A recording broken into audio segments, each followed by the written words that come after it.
দেখতে পাচ্ছেন আমরা মাংসটাতে স্মোকি ফ্লেভার আনার জন্য কয়লা দিয়ে পুড়িয়ে চতুর্দিক ভালো করে আটকে দিয়েছিলাম। স্মোকি ফ্লেভার আসবে, মাংসতে একটি পুরো স্মোকি ফ্লেভার আসবে। এরপর বাদাম দিচ্ছি। এই মাংসটাকে ভালো করে কাচ্চি মশলা দিয়ে, বিভিন্ন মশলা দিয়ে ভালো করে 1-1.5 ঘন্টা মাখিয়ে রেখেছিলাম। এখন এই স্মোকি ফ্লেভার টানার পরে এটার উপর কাজু বাদাম, বেরেস্তা,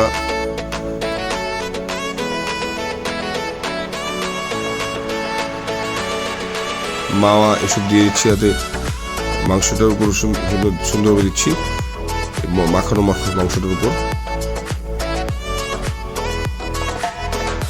এই যে মাওয়া ছিটিয়ে দিচ্ছি।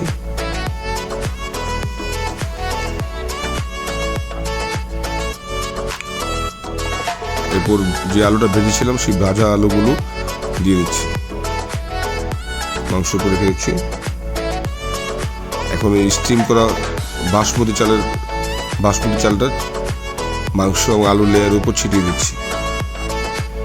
চালগুলো ঝরঝরা হলে আপনার চাকচিটা ঝরঝরা হয়, ভেজা ভেজা থাকে না, খেতে সুস্বাদু হয়। যদিও জীবনে প্রথমবার রান্না করছি। এই যে দুধ, জাফরান এবং ঘি মিশিয়ে দিচ্ছি।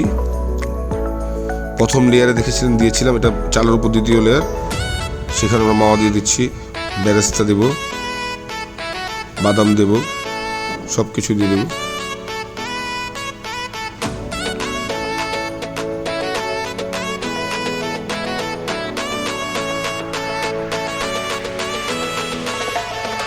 বেরেস্তাগুলি আবার ছিটিয়ে দিচ্ছি। এটা শেষ লেয়ারে। এখন ঘি দেব, ঘি দিয়ে, যাতে পুরো তেল ছাড়া রান্না হয়েছে, ঘি দিয়ে, মাংসটাও ঘি দিয়ে মারিনেট করা হয়েছে। তেলটাকেও চালটাকেও ঘি মিশিয়ে নিচ্ছি। এখন আটা দিয়ে চতুর্দিক ঢেকে দিচ্ছি এবং ঢেকে দেওয়ার পরে একটা এক্সট্রিম একটা ফায়ার দেবো আমরা। উচ্চ আগুনে পুরো 10 থেকে 12 মিনিট আমরা স্টিম করব, 10 থেকে 12 মিনিট রান্না করব।